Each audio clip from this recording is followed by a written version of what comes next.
Knitters, welcome to a step-by-step knitting tutorial, designed to help you learn skills thoroughly without rushing. This is perfect for beginners or a refresher for experienced knitters. We'll break down the basics. First, gather your supplies. Yarn smooth, light colored for visibility. Knitting needles. Start with US 7 or 8, scissors, a tapestry needle, and a stitch marker. Now, let's cast on. This creates your initial row of stitches. We'll use the long tail cast on. Leave a long yarn tail. Make a slip knot and put it on your left needle. Hold the needle in your right hand, and the yarn tail and working yarn in your left. Drape the yarn over your thumb and index finger, creating a loop. Insert the needle under both strands on your thumb, then over the yarn on your index finger, and pull it through. Drop the loop from your thumb, and tighten the new stitch. Repeat until you have the desired stitches.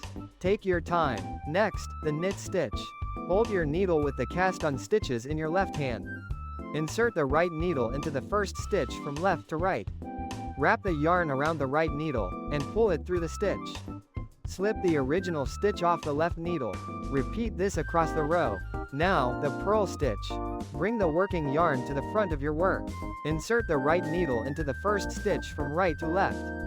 Wrap the yarn around the right needle, and pull it through. Slip the original stitch off. Repeat across the row. Practice these 2 stitches. Try garter stitch. Knit every row or stocking stitch. Alternating nipple rows. These build confidence. Don't fear mistakes, it's about learning. If you drop a stitch, learn how to fix it, or simply start again. Enjoy the process. Finally, binding off. Knit 2 stitches. Lift the first stitch over the second stitch and off the right needle. Knit another stitch, and repeat. Continue until 1 stitch remains. Cut the yarn, leaving a tail, and pull the tail through the last stitch. Weave in your ends. That's it. Patience is key. Practice regularly, and don't rush. Happy knitting!